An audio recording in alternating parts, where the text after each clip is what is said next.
Is Gharda, Gurmina Mahagav as Velin in Uíbh. In Uíbh session ó Uíbh Ráthaigh, agus smisha Victor Biden, Oifigigh Pleanála Teanga, I Gaeltachta Has, I Gaeltachta Uíbh Ráthaigh. Agus tá me anhásta an bheirt a bheith sa siomra a gaiineann seo, sa siomra Zoom. Agus be mi de kaint héhar agus héal bheathúil I Siochrú, scríbhneoir ó Bhaile an Sceilg in Uíbh Ráthaigh. Agus chun dhéanamh níos fearr, beag Mícheál faoi agallamh ag Shane Grant. Agus tá céim PhD buinte amach ag Shane ó choláiste uaire gan smáil I Léann agus tá sin na haneolaí is scríbhneoirí comhaimseartha chorcaíine agus Uíbh Ráthaigh. So is beag duine eile a bheith níos fearr sa ról seo ná Shane hain. Nis tá sé gobar in Institút Technoliachta Fortláirige agus tá sé na léachtóir cúnta le Gaeilge.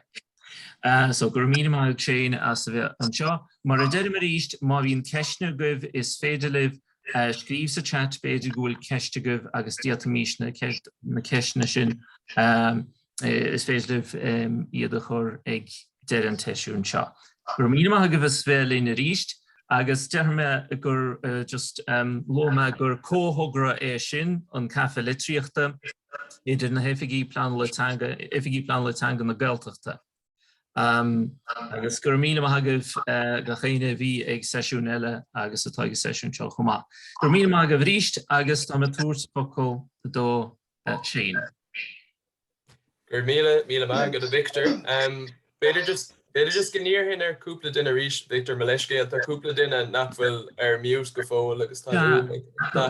Gur míle Shane. Be me féchante seo ach más féidir libse má hagann si mar bhfuil si bhar mute fós. Tá bhéadach sibh an nuaimime chur mute bheith sé sin go húntaach mar ní chuirh sé isteach sa cháise an bhuaim sa bhí seán. Gur míle agad, Shane. Gur mágad. Well, a chairde ha mé fíor hásta ben sa Uíbh. Con, I suppose, an ócáid seo, an ócáid úntaach seo a céiliúire agus cuid dis na haimachtaí a stór an so. Ha sé de frihléad gur Victor Biden, Pleanála Teanga Counter Uíbh Ráthaigh orm a bheith an so live in Uíbh agus tá agsúil go mór le bheith caint le Mícheál agus roinnt ólais is dócha a roinnt Mícheál a héair. Gur míle agad a ríise Victor agus bhrálam treisiú chomá le líonra na Pleanála Teanga Uílig a céad cuoinnig na hócádaí seo a reachtáil. Agus na cíanar fad a bhíor siúil sna counter Gaeltachta eile.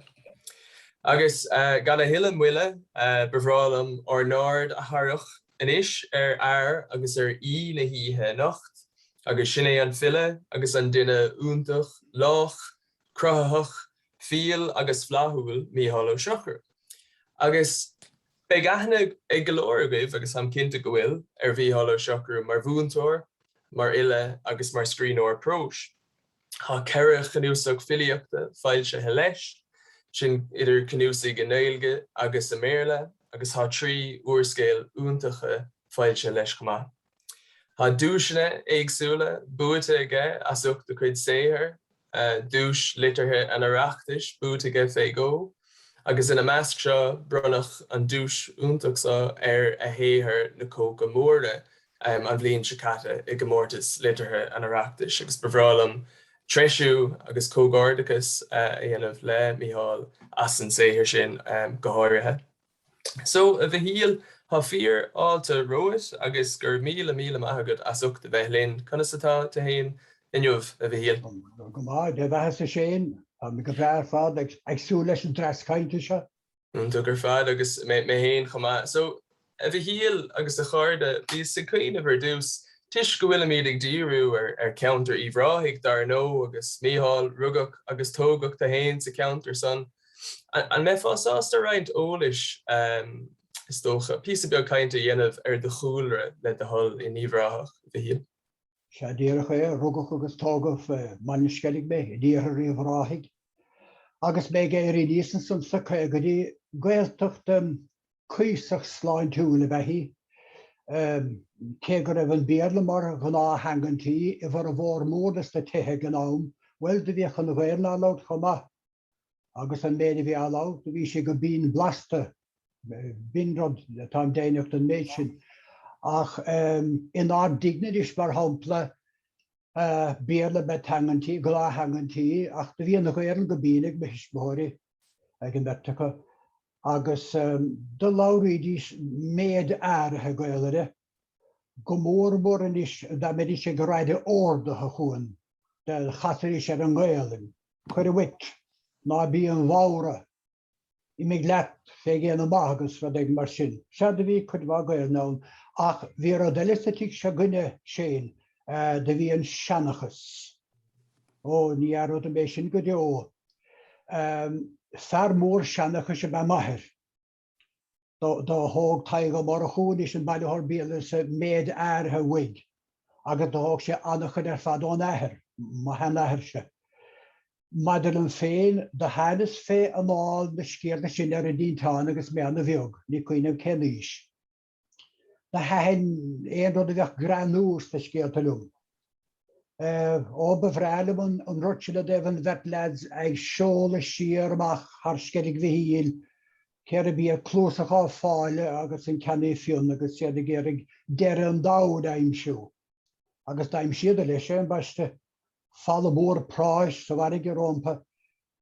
Agus níos ceir do Bhaile mar cach na bearna deirige. Tá na bhearna ghearab crídí go scóir an tíon ar tógam mise nechan na farige. Agus éoníthe go mechan na gealach sa spéir de bheith bhuiineig marcíocht ar a chríhíhal siar san íar an tráig, ach an ná nacaid a riomh ach de chluistí túragan do grit ar an dráig, agus giascáin na hialate. Ó agus an scéadín is mó a chorig an tálaíocht orm sem móig ná an glas chainach, an bó an bhaine bhór. Agus dá bhéad a chrúfa uíhí I seas mó hálach siart. Ag an amsa ní raibh gúineach fér seach na 8 do bhuaibh, agus san agus de bhídís trim sa dhírig ar nó, agus iad den le. Ach an glas chainach, bhíoh sé tal bhainort I lár an dhírig chumá le lár an táirí ba chuma. De chuid a rud sin go mór a bhaimmarm. Tá buach dom hisbethirí, sin tas nó má buachas a go bháileo, as tá an méid sin na thuirtum. De chuir a bunús sever, ar nairech de fúm, bunús ar sínsir, bunús Uíbh Ráthaigh ar nó. Agus nuair a caileh an tabla den I díobh de scrís dáin in an nóir, grés mar a bhnaí thugus ir. Agus sé tána tá hasabhíh bíar na hua, áta bhfuil curtha. Agus tá méarú leach chuoinecháin a bheith iúnach don áit. Agus tá sig an séad nach chud éon leach chuoinech an níos iúnaí an áin ceanna bheith bio. Agus tá macalíonn se na hamás rua ó súlabhain mar den bhágáin agus eile héadí. Tá sé seo ón diaad leabhar a fáilte goim, gealach na gaon líní. Agus teidir an dáin grés mar a bhnaí. De flab legam díam cót a mór a tail. Is ceach bríagrach det dar chleachtas riamh aig aig go dagam me bhise fíornach féin. Lám nocht ag bíal mhór nua ag mearú leach chuoinecháin chuid an láthsa. Sifse chopig ráurt an ile am haramin. Agni giniúna na séasúr, nach gur an di ach nuair a dhéanaan a thuair den nóiscethe. Sifse choragan maidinacha boga áile le filíocht ag ráthíocht an Uíbh Ráthaigh, gus récand bhéal bhín go déilúsacha stúthe ag raidig gríosaí ar íartamóige. Sifse dain cuineal geall na héag sé ar óg míntaine le rothaigh cheolmhare, rócáin agus bodúin vinne. Deol am ríist bhúr nóchas lachtfar, legus sruthóláin wim buis ábaríoch a tail. Trach léachlig ar bhúr lús séalta, do lúthaigh ar chothúbhúr spiridátach a chuún. Sráung an umlacáin níor scarah riamh. Ní cór leach a bheith ballahúr a stíal lehínste gur hánig gus gur ág ach go gutpacha fécha le siilehór minig is go scartach gach fuilach mar chúracht ghuiineh. Má chóir go léimach go corach tríd an éir, tríd na réaltaí, fiú trí farachas délan mhór nundrachas a hanúchant. Má chóir go delegeach gach fialsa fictúr webh go solasfar scáil bán a tail. Shrám scuitad wim gach tawnchre webh a bhrahan. Airím dem chromagealamh agus glúis a má hersach se anúntais I géisteacht. Solas tá bhlachas go raibh ag an drám go léir ród atá mithe. Tá gur fad a bhí híal agus am lisagat bhí sé go hálinn tú a clas áreic bio an san mar stoil am hain gur bé sin ceann dis na dáanta is ansal am hain a scríte agus. Agus nuair a cuioine agus cúpla lína bracha is síos a gumsa san I cuioine bhar an sppraga beidir a fuairtú an geantar agus ó de chúilre. Sibh a cuipig ráirte an ile im harman, braham go sin go hálinn ar fad, agus shrám an imlachán níor scarach riamh. Rud anna spéisiúil dar lom mar fiú bháin a bhí híal tuigim go bhfuil Reinva blianta caite a gut san is a limnach nach agus tú as baile le fada is dóilam a seanna as cuioine bhar sin nar scarach shrám an imlachán riamh anna as ar fad. Bhí híal an rud a rihan lam an san, bhí tú caint Mícheál ar anál go raibh tú fé anál na scéalaíochta is dóilam sa tig agus gneachig de hisismóirí agus de hanathir bhaimart. Tuigim dar nó gur rastal tú ar bhanscoil agus ar an manscoil an san. Ach dhéann tú cinenne dul leis an múntóireacht, níos déanaí a de héal agus. Deirtear lisagus hása gumsa ó gcuoine a limnach go háirithe go raibh já heist airtsa mar bhúntóir agus go raibh go leor de scoilóirí anna bhór leat. Ach cén fá bhí híal is dóilam, I bhar hain ar haithan an bhúntóireacht leat, agus cén fá go neachigh tú leis an múntóireacht, cad a haring isteach tú? Well, bégan dom an timpeall a gháilinn sunan is mar nuair de bhís hochtaíoch ba bhrealam freastal ar an ollscoil agus dul an múntóireacht. Ach, ba chreach ní raibh an tairgad chuige sin sa bhaile an nám, bud gin tú ná ní raibh I mar an Bealtaine nach éach an irid. Bégan am echaras ba cheann ar fad. Ach an sun de furas post le Hairlingus agus dobrí san éfort de gorcaig a feh ceir bliana guile. Agus ní a bhánach os cin bliana nuair a dúirt bannantí mar a rás a láistíonlam gur chola sé ar éigna raibh cuasa céime is títhe a bheith tosnú san ollscoil sa bhór a bhí chuain. Agus de chláirís láireach agus bína churchan trefa me. Tá man a bhaocht an manús a siúd síle ban bhí cárthaigh. Agus in san ollscoil bhí an talm gur a bheith seán ó túma a bhí mar bhúntóir na mar leachtóirigum. Bhí sé sin go húntaach ar fad. Agus dá láiríoh sé go bíon blasta, bhí go an álanige. Agus mar a bunan agus tríd eile de thugad sé gach seanstú nóta is bhreacha agus ceachrad. Bula lína blianta sin a thosnís féin ag scríbhneoir. Arúd a scríhin versaí nó bordúin bheaga ar achtarí hána, mar hámsan is an bhliain sal a thosnís ar an gláiste. De bhí ceúr ó mór an sa hinéirna goin, mar de bhí 50 bliain methe ó thá leis ar imeachta cáska. De scrís raint versaí ar sin. Agus cúpla bliain in sin ar ag 60 sa hocht a mí Marta de hála tragódú fásacait láin, bhaidcád a chuid Airlingus a bhíh dul á chorpa go lúdan agus de hena sé nuas amachchas cósta lech gaman, necin a carige toscar. De carigach éonar nó de scrís versaí ar sin agus ar rodéala chumá.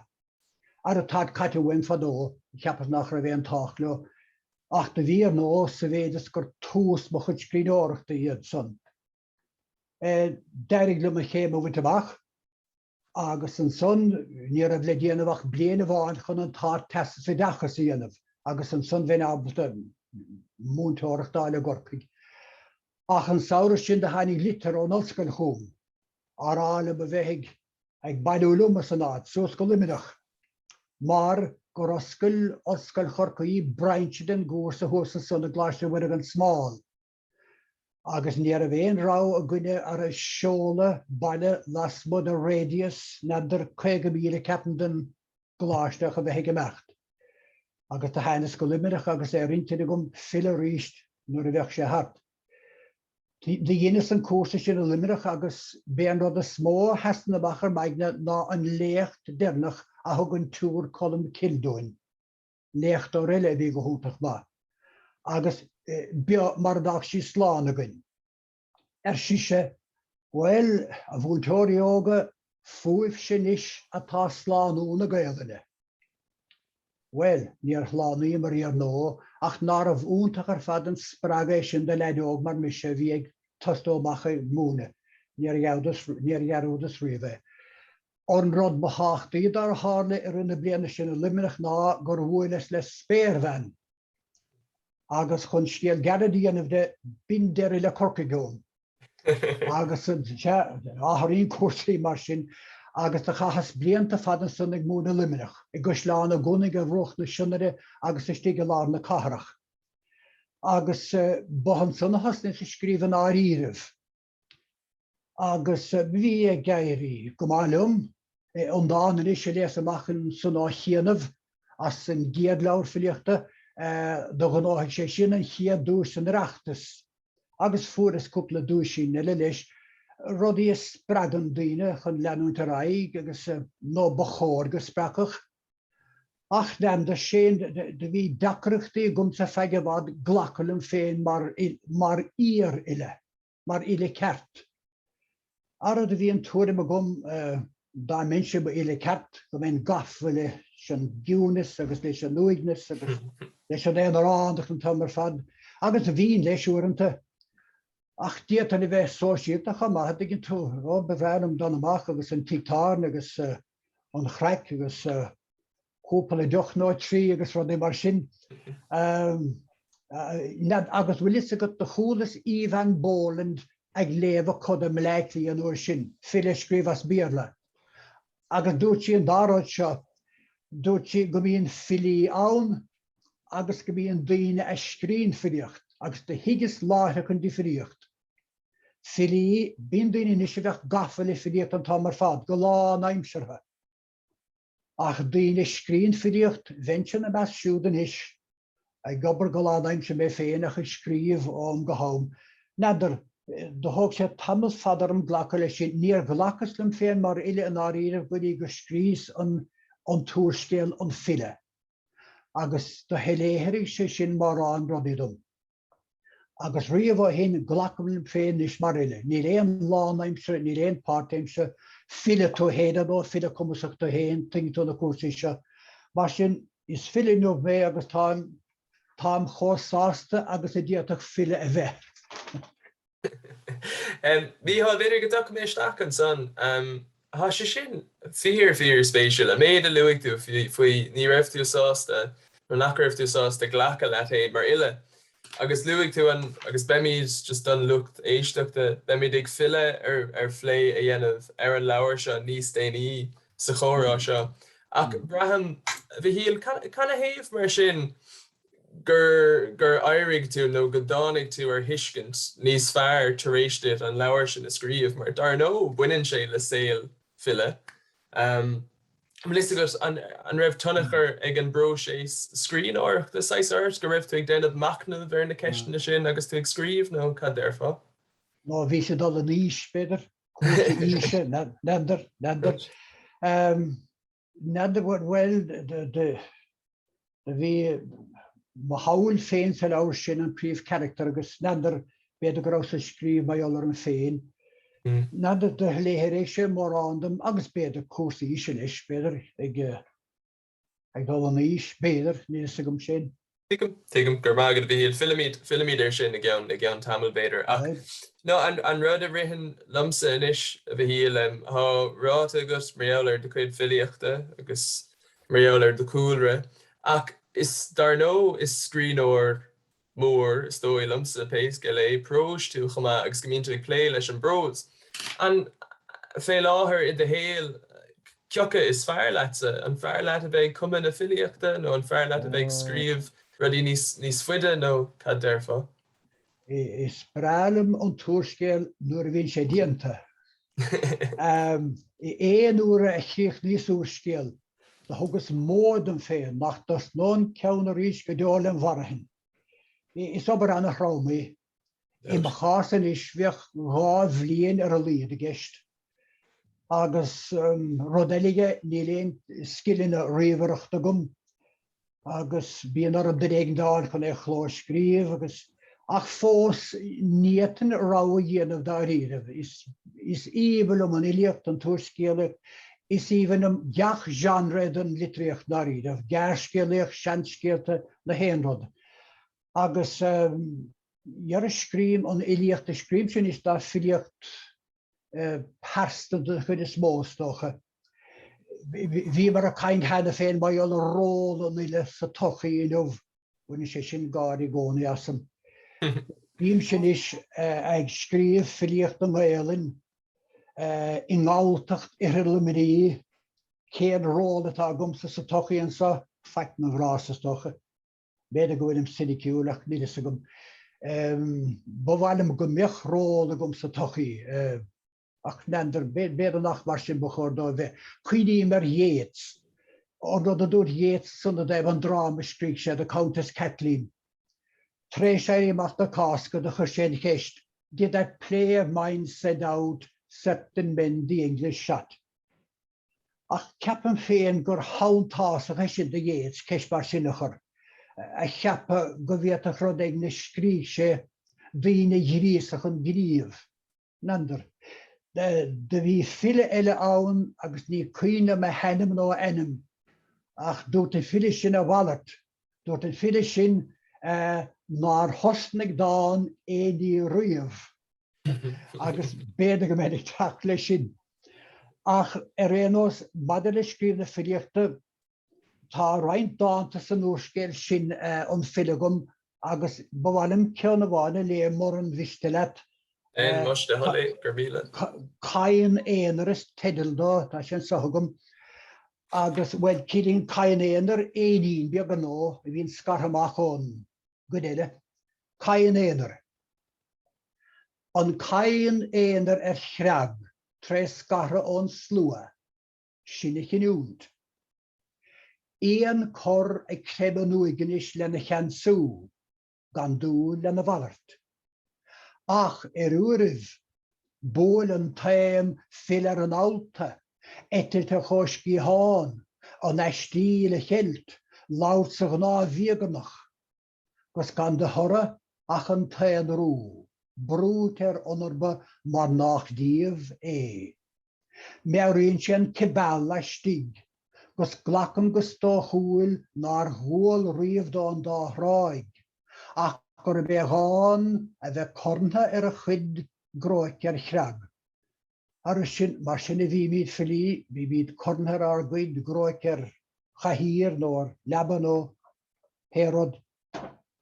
An dáin sin go húntaach agus de éine a bhfuil an leabhar sa ceannaithe ná léite a gcuibh is dóilm go dagan an dáin sin go líon an dáin sin go han éifeachtach lisagad leis an gcuid áirithe den scéal sin. Ina bhfuil an múntóir óg, san fila óg, cathal ó thuairdal sais. Is dóilm ag tacht ar hiiscint ar héin agus ar a ról sa tochaí go ginearálta agus dar nó mar ile chumá. Agus rud is dóilm Mícheál agus tá sé luúte goin beagáín an san, tá sé anna spéisiúil sa leabhar seo agus gcuid eile de héithir. Go mbíonn tú fós a ggólaí ag tarraingtar sais ar hobar do gúchais. Agus fiú bháin bíonn Uíbh Ráthaigh mar chúlra go minic I do chuid uairscéalte, agus go háirithe sa ceansa. Mar tá gríom de mar hampla an duine sin cathal ó thuairdal an príomh charachtar. Tá cónaí is tócha gur rugach agus tógach é ar Ileán scéimhe mar hampla. Agus an son bhog sé trasna go glán Léann, agus dar nó tuigim gur comadóracht atá ag eist an son ach caithfidh go raibh tú ag déanamh tagarthe do de ceantar héin is dóilm. Fiú bháin an tuiscint a bhuiine míad as Glown, Léann, and almost is dóil am a bhí á léirú go an geantar an raibh. Cinnte an fríoireacht a dtí baile sciilg. An fríoireacht is fear seachta sa fríoireacht an ná bliana a scoilid idirís. Ónáid sinna thuasastoch a gleann an Léann se. Bíon Uíbh Ráthaigh mar chúlra le cuid na dáanta bhíonna gom leis na thuaisceata et go leor seachas an ceir dénach a shaol an bhí se caite a ggéis an na bídóga de cheol Victor do be. Ní léon lína éachar an son a bhfuil éon bhainte go Uíbh Ráthaigh ach sin mar hárlaíonn. Céim go Uíbh Ráthaigh go hána bhí ar fadar na bliana ach bhfuil is go spiridáalta bím an gceachlá agus gceachaíthe. Iarú sé mar atá sé gomsa sé ná bíon Gaeltachta sigim cheansa agus láiríim Gael an gceachlá le scata duine. Cuid bhacha atá méthir líana fíorne. Capam uaireanta fiúháin gur bhar eagraíodh chuine go mé idir bheogus waribh. Et beidir well sin mar atáim agus bunim taide bha sin. Ach dímig blian goile le derni gan éon chóirtanéachar fisiciúil a thuairtear Uíbh Ráthaigh. Maiall ar an bláid an díal COVID sin. Agus an son mean fórsa caite nó a chúis siar de hamáris an ag an ár gur bhuiine amach blach ársa ó sin. Agus bhuiine go a stadas agus díochas típel vís mar strón séir nó mar chrosóir ag fiachant ar na thuairta sí siarúim den géadúir ar feith cúpla second. Agus de vís a géirigh na háart na fiocamach agus iad daine miniú siarúim agus de bhúil sé mé den géadúir Uíbh céchó ceolmhar agus atá log animinacha Uíbh Ráthaigh. Agus thuas an son ar an balach de chuoiníos ar ghuideile I bhad Róm. A hánig an náda go dtí an balach céanna, tar éis a bheith ar deoraíocht ónáit le tabal cosúil am hénig. Ach a bháin go raibh sé siúd ar deoraíocht a bhad ní bhhána a blian goile. Bhí an fadbocht a deoraíocht a feadh 300 blian sa tír fá hin I ddíar na nóg. Tá ma caint fí ó sin anó, ó sin mac in. Agus nó de hánig ó sin ha naisteo hiad na nóg 300 blian de hánig sé machchas a bharig ag tán tóime I loch na drí Gael atá idir Uíbh Ráthaigh agus Corcogíine digin tú. Agus an son nó de chailen fadbocht lú na néag agus ráit na súl agus na héni de strachar sé leis an náde go dtí gur bhain sé an balach amach. An balach atá animine hinna dhéag go dtí an lá taine bháin. Agus céhach ag fihimh leis thuas an son ach an táilgin. Wel de bé an táilgin pádraig má calprin, naamh pádraig. Agus tá sig an Sceilg go bhíoh seabhas sin aibhise atar an son go minic, naamh pádraig agus é sin. Seabhas sin aibhise de cuasaí cultúra, cuasaí creideamh, tuigní sé féin an gnáród. Neandar a bhfuil éoní néachar athraithe le meach na míisire, nach bhfuil ráméis céanna fósa siúlagin. An saisród sin chur an déisian dorm is a gcuine tá an fíor chreideamh tá ga chuir éile go bhar stréir fad bhór slí go hifar an fuór, ná go hifar an te mar a bhí sé nuair a bhí mar óg sal a bócha de tínte. De scrís dá le deirní mai an seo, agus sé cedlatá go mér ná ír mai an rú, ná tréis a bheith éonrathe, tréis a bheith díana go lásáite, mai an COVID am chása. Agus tá sé go réis te thuas a bhlacha sin, agus bólig siad le cúpla den ann. Ach an príomhrád is bailm héin fé an se ná go bhfuil ceol áit animinacha Uíbh Ráthaigh le cluisin go bíná. Ír na an rú. Lus na man sí giadamach sa ghae ar bhlacha sin. Gus an táilge na chóngar bhéalta sa níomhreacht de míiseach na gcuidcí an nirta na hímpel. Malach an etin, cóma saharn, bar na híine, bréchaig. Vis gannach carige sa bharige cháirte ag meabhrú dó glíne na bhlachas dóibh siúd a hiún tófaí chuig séis cheó na salim. Ach is mar a bhánta gan feicir a chumasach na staic ag an íomh is má gúrd. Srú hréine, cón bhélínse, cilmhicíran, clónachlin. Muagach na meawn, na gobos, na glawnta, mar jarafúdó chléan an flód, sin an ádach an dé, gus is dóchas a ché. Ach gélan a húr da chahún a dríochtar a chlúas. Íochtar cua, cúm na hórnan, círa gortín, slachig. Martha a gile na núntas a géin, cnic gus bánt agus bóchna na máin té. Is cé nach ahanne dó fiach álacht a díomh is súan verdó, sáve an uan rian. Muindi húda, círa luig, trí níirech, baslacán.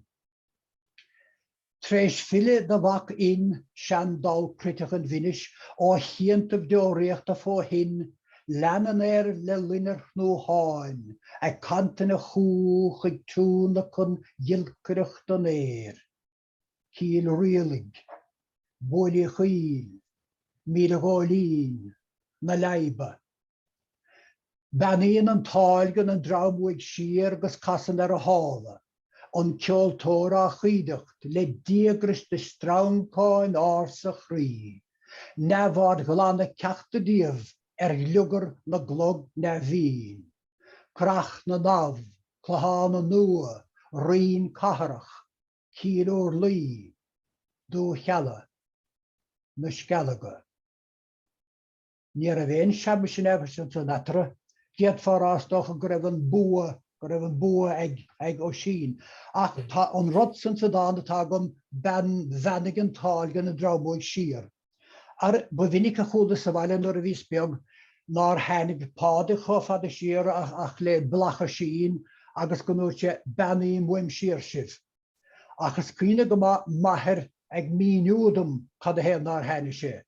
Dúirt sé óneobad a thug pádig sfracaíoch de bhain siar ar frosta de príoreachta gur hiic sé lárach nach mechéin fecach in áit cho hálanson. Agus is cuine go gur chléide sé. Ód de bhí legan níos fearr ná sin inis ag éman Kelly, seanna chuis léamh lóchra. Dúirt sé siúd nar hánig pádig hartóir na chiaí néchar. Ach gur heas sé a gorcaig, agus gur lá sé le buinte chiaí ar fad agus dúirt sé bedaí bhuim siar sibh. Agus bé ba chúis leis gandal go chiaí néchar dar le éman Kelly ná gur chuid na corcaig an tasalhuig. Le gard. Is brada me sin ín sin dom chád a gorcaig. Gan ein áras agus am cinnta béidir, ní bheadh is agus béidir go bhfuil míad a measc cóúidir curcaig an sa, agus tam cinnta go bhfuil rointíine gáirí péiscéile sa chúlar an son. Ach a bhí híal luigh tú an son gur heas is dócha cáilíocht ceolmhar na log anam nach matid an son agus an dáin son anna ceolmhar péiscéile a go féin an son. So my cuid of an ish bhíal tá plé déint goin de cooler in Uíbh Ráthaigh, coolamar an son gur meawlach chu an son go limnach, well stoca bhíart dul go limnach agus an son gur comadach ann cún slí maithe an son. Tuigim chomá céine gneachigh tú cúpla áit eile agus spéidir go gurthaigh rointíine an son nach spéis I roint ólas a gáilt méálar sin. Is tóca chuig tú thar lear ar feig tamil, cén áit an neachigh tú nó caribh tú? Da chuig ach ní tuis go raibh an tófás aige a gom ach nuair a bhí te gobar le héir líne de tú sin buntáiste bhíonna go. Bhíon socrúid an na héir línte. Go bhíach a go débarthe taistil ar na hetláide friúil ar rát an is le fad. Go méidir de féin giad. Sead de bhóil an rát me na seascarí déanacha cuarta hút ar na stráil agus vís ag smuoine béad da henóch silum go raibh thar a feig raibh blianta bhí chaláán caiintú nuair sin faoi bhaoin alnorg san Astráil agus an pábheith go hád ach cúisiile leis se bhí gom ná bhí drifúrlum in na cónaí I Bort Augusta san Astráil an áil. agus 10 milliún rih sin dag sí siúd sláán a goin chundalsta man á réalta agus gan teachta bhaile go deo. Sin bar a bhíon sé san uair sin daginn tú. Ach de chúis siar amach trí Los Angeles, go dtí Honolulu, Hawaii, síos go dtí Fiji, an san Sydney, Melbourne, Adelaide, agus tá Port Augusta lecca le Port Pirie timpeall 200,000 lasús Adelaide. De chúis siar mar bhí sabat an 10 giad le cáisteáil an tamar fad. De chosan an ticket filtas cuidem 600 púnt, mar sin de furas 60 púnta. Ná riile plane, ach fad agus a bhí saoin de chud is an himsta bunstaic, na dúchasig. Ar a drám boch gur cahagadún ar fad le an áin, cónaí ar sean tithe súracha, baháin, cuidicuid mas a chéile. Ach de héin chútha am go hábal le cúpla den eile. Ní arúta me go deo lá bháin a chus chútha. Vís féin agus trúna ceithre eile ar slíchan na farige, chun an na Uíbh Nuair a dúirt in bháin, go dúir mís gabhar na bunstaic a dúis agus de thug. Bhí an ná sílas budas de tigíní, nuair a dardaigh den éigen scoil bra árán, agus bhí seisiún útach a gin. Da chan chud is de bunstaic in na Teanga hédig, de bhí Gearmánach sa cholód ar gumsa chansear o daon sa Gearmánis. Bhí Calíno hasnalín a chan ó rodéigin le Cliff Richard, Summer Holiday le Cliff Richard. Agus péiscéile, nó de hándar chá fadal an fénig, an baiste go scuidas chútha de Mary Plowby le Dermot O'Brien. Bhí sé go mór in éirnig an am. Árán bra bríomhar, we're all off to Dublin in the green, agus anna iúnach le géimta seisiún, nó bína ceapas. Nuair a bhís críochnathe dá háig bunstach na súlanum, agus bhí pus mór dá riamh. Agus dúirt sé gur tháinig betfán ó éir na chuige bliain ó thóramh sin, agus gur chadadar áráin cheap sé i Teanga na héireann, na fuilbhú Teanga féinnig a gcuibh. Tá sa mis an Ghaelinn agus láiríte cuid a cadíontaí, agus mar sin chuna héamh ná chanis de chuid neomata hin i Teanga do bhúchas. Agus bhrealam go na sclách an talamh le mthloga, níor rahas riamh imhéal chá náirithe. Agus an tránónas an bhí mar a Uíbh agus ar níor ó sabad a caide sa dtíine sa bhd an éair. Bhí ar builin an féinnig, go bhíoach éana bheith chá habadach agus an botún san na dhéanamh. Agus an rud a chráige fad mé ná líocht árán bhreathe bhí gum le Tomás Ó Súlaimhin, maid na bhagádan árán na leabhar an Gaeltachta An leabhar agus scoil riile leis. Ach, an ihe sin sula hit ba cholarm do bhód ístam hédig, péad sa dána raine níag sin nach níon botúil sin a ríis, agus níor hin, Mícheál rálat nar hin. De scrís dán beag tabal níag sin ba jólar sin, agus sin kedlatá go mar ná bunstock. Cinna sé sin dúchasach i san Astráil Aboriginal ar nó bunstock. Da bhrachas wim cuiscar na ná. Sas machna vid an lágus ihe. Níor a bháil nach gur bhúil an duibh púlcín tharaigh na tíre, gus má bhád ag ceanna le púin. Ní geallam féidir bhíos, ach má smaointe fós ar heisiún, nuair dúnsaigh bunstock méad a bháráin, gus fógraíomh dom má chuid a chana festa i Teanga mo ghuiineh. De bhí na súla díghbháilte sátanam, gur éiríos chun straine le mghaula féinnig. De leagas an shaol, gus scuilas ancra sa chuan. An sonna seachar is díam cricin slach na hísleachta.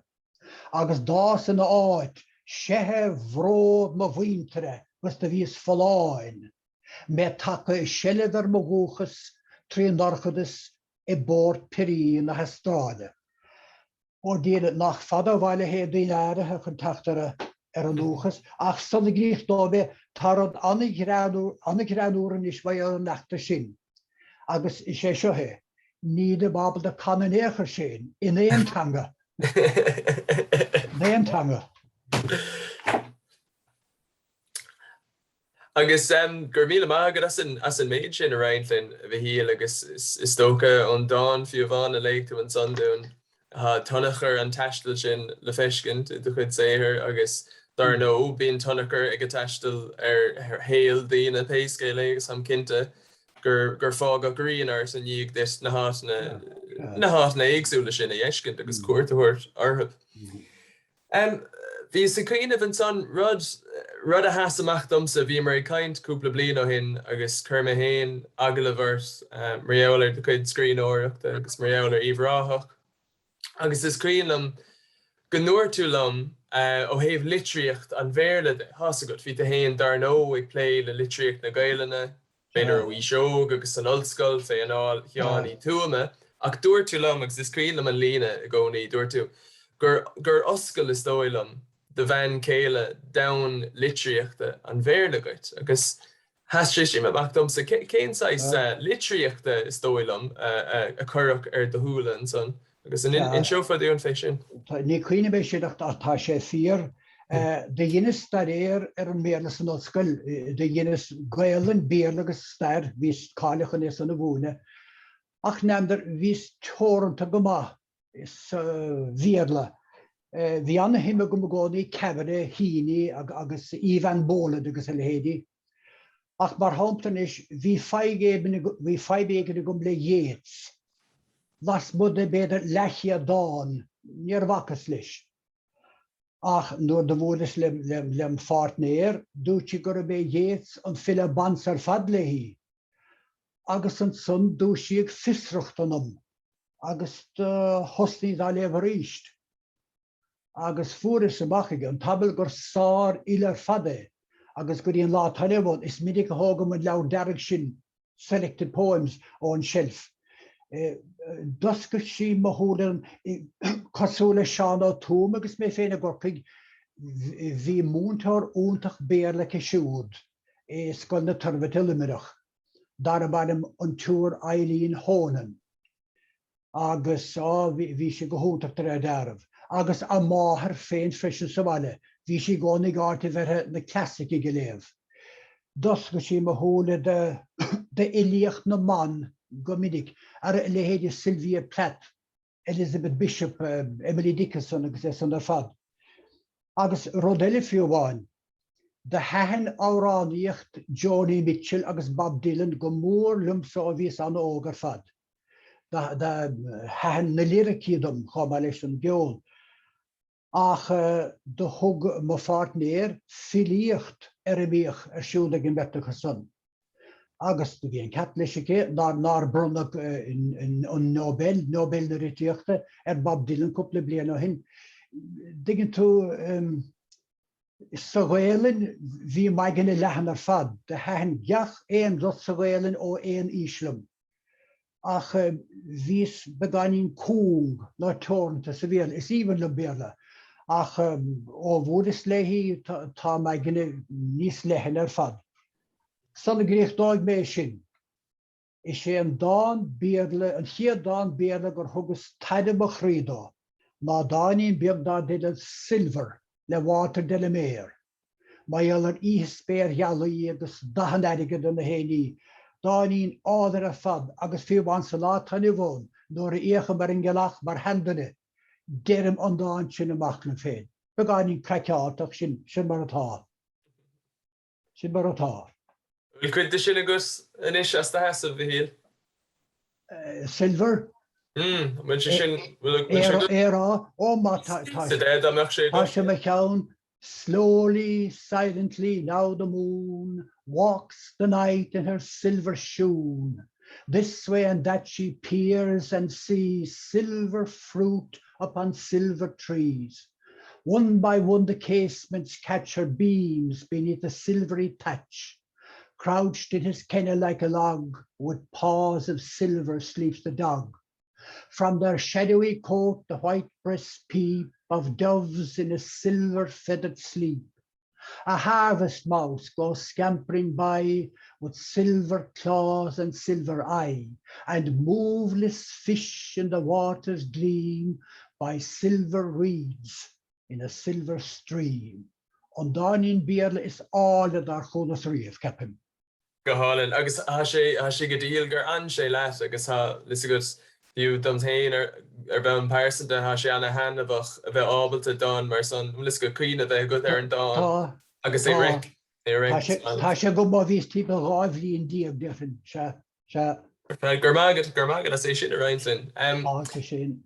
A bhí híle list go ha mé ag fearre an clíganis, níl an irid sin ama fácagan ha mí ag dridan mar beidir 8 nóment chun 8 nómar sin, so an rud a rihin lumsa mar bevrá lumsa bísa a cloisiint iver a héin agus ham cinnte gomach go gur daoine fáilte rih físa uat. Ach a mé fás ásta beidir hásta go an leabhar an túairscéil nu a tagaú is na cóca móra. Iver hain a mé fás ásta beidir just ólas a reintlinn mar jeall ar an leabhar sin catá gceist an scéal an plotta beidir agus an son tuigim go bhfuil písa go beidir go mé fás ásta a léib an son leis. Pedro de Smallet, is na cócha móra sé tá ná is tócha an gael lofa idir rinne agus a bháthir. Sin an téba táigerí tríd a hústere. Agus má jólar an gael lofa sin chuide gon ledbeag bochta isteach a scoil tunsclíoch nóir nach ra séach éon bhliain díobh díis. Agus cain ba le gachéan sais brúdúlacht an sodad igen tú. Tá chuid vadan leir sit a had leir I ban chuin sasanna. Agus mar a derm ní léon bhuit an éair le Uíbh Ráthaigh go leir seo. An destin bhuit go léhin písa beag de séna da? Cinnte dámach písa olaf agat an son beaslinn éclas? Da léas ag an seolé tá lánú nóg an príomh character agus a chalín I man chuin iad a dul amach lena chéile tabal agus Bealtaine siad amacht ar sire de a seachtaine lena chéile. Agus is cuiinem sa gomá agus is cuile dí réile ar chuíslam hí á má nach ní a fáil sin bhachal. Ní raifeile a chalín ar sire ach bhain go meach cuige fósta go doch daingadort. Ach bochum lesádah cuige fósta dré darmh. Agus cén siad á thuaig go dtí counter áil an na loch. Agus tá sé sit ar bhrúch le Windermere. Seo táigh tamáint suas. Níor a bhada go noch na sléit ar ómpa. Beann bhair go scafa le gobba go dorachas go na codéile. Agus na gleantar dhéis brac le gorm na loch. An sáilir clé, fíriscar dhéis go siad a taiste letartha. Chónar las na rá. Ag casach ag glach Windermere banig an áil ar fadíomh. An tuisce glasform agus na bheithig le héanla. Níor an focail ar feige bhadacha ach lá na súl den úntasara. Tréis an glúisteán ágad de thugad dus na budahé ar bhróch an íbhanis. Iad knap thuúlach a gachar a bheith na dímpel. Ar na eiscin de cúteoirí seo de bhrial de chuir sé an tuisceigh scádahuig le cleptanach na scíháin go rinne garite. Darad ar a chóróthaigh agus ag dul an na léarúthe. Iad mar a bheidís fé bhrucht ag mistéir na hálaachta. Bhí sleasam dán an na meann mar chúlar ag solas na loch. Gahan na grénig gliscanach ar ghorm an drumchla agus ciúnas. Éigen a chóladar lag slapparnach na gulihíí taobhló. Tréis tamas spaisteoirta de hendar chuid clúid agus de híadar. Bheall an híre a mó an air go thomláin, an loch ar lasa le hálta alaí, as cin lechiadacha lóndrach fé spalpa gréine, agus caihiní drilsecha in de glúvig spéchanach. Bí a chúcha péradíomh. Glú seo talúnta fuha, agus ní stéadar ná gur bhuiidir imime a clúdaach. An san scaradar bagán na chéile chun gur ligin chráin agus an gándal ar gá héad an lánún. An goba san éireacha agus iad go sucir díneteach. Go hoban de hasna sé rud éigen rá, ach gad le cluisin tú agus 6 trudrachta a chur ún ar a leanán or ba dhlín ina chun cainte gcónaí An son bunig stadam lá neiste, nuair a bhfuil an tarna báta trudrachta. Í áras a chadéh a bheith cárlis. Déir sé uíhiach fé magarad agalis go dépach fé riir. Cum a bhúrhéir. Tréis tabal eile ciúdis chashe di yetin de tro, anna, a bo a me fásásta me fósa, agus fága mi siúd mar atá sé. Únta gur fáid go híomh na bhíhíal agus ní léon daos ach go bhfuil leise na filíochta I gcuid is na líonta sin agus fuaimena tá cinnte agus go háirthe sa dána san uorscéil eile há luúta gom cúpla uair an fille dar nó há ilíocht fit a fuat a tríd an leabhar san chumá.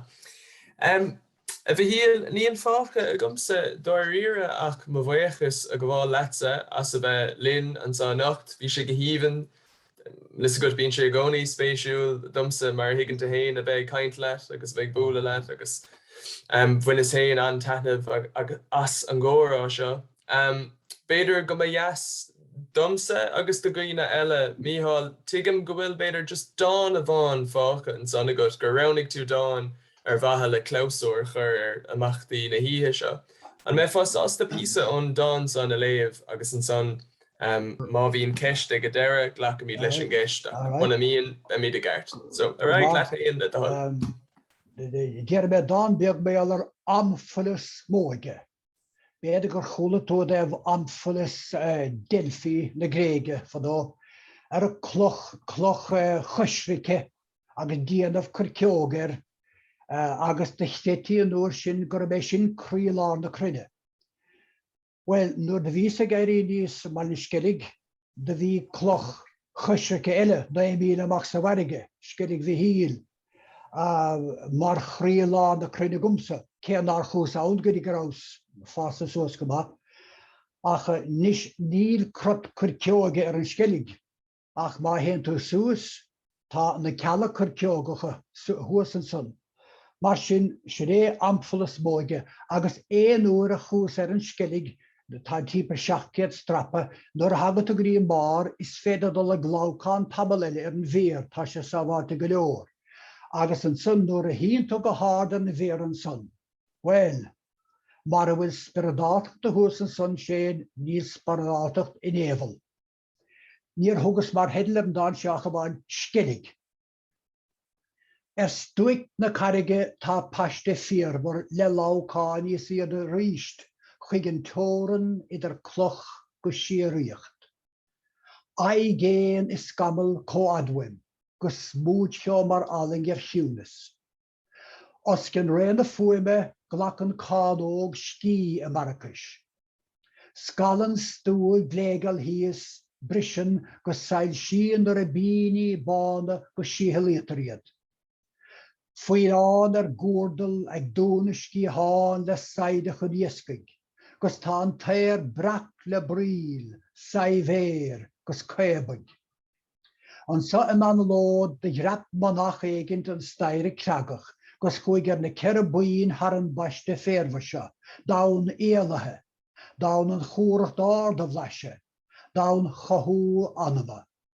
Déanaí leothilech crochtar an ibal. Ach sbrid cóchtach san éir ar a hástacht is sellh an tebhris. Scríoch ó leistíos ag fógad na tunningte, gus is lesclum boga. Trus anachar róm 7 strappa garfa. Strácála blum ach chur an dúchláán a fánach ag an goláán múisam orm. Sinna méad agus gur bíon amachgad. Gur míle maithagad a ríist a bhíhíal agus is cinnte go raibh dain éilethe agus dain cothú tugathe a gutsa dúna an son agus sin ide láthair ar feadh tamil an son. So níl fáca inis bhíhíal ach a ríist má bhuiachas a gáil gur míle maithagad agus méle buchas don lucht éisteachta as a bheith linn an sa nacht agus benacht éileh agus go déisih sláán an céad bhebhta eile gur míle maithagad. An a bhéachtaí sin agus an a bhéachta tú Victor. Gur mágad. So má héamh sa bháile má bhuichas a ghlacha le sin as an níise stúrum ar déirthe chu snasta chu deas sin agus gan dát bhí gur míle maithagad as a bheith sásta bheith linn nacht agus rain smaointaí agus do bhthóáin agus achtarí de héal rain lín. Bhí sé sin go húntaach gur míle maithagad. As gan dát gur míle maithagah gur míle maithagh gachéine a tháinig a ránaigh a bheith linn inniuh agus is mór agan sin agus tásúlagan gur bhainneoir sult agus tainmh agus súb as an oíche seo. Gur míle maithagah agus slán. Gur míle maithagad gur maithagad a bheathúil agus Victor agus Shane bhí sé sin go húntaach. Right, slán is benacht. Slán.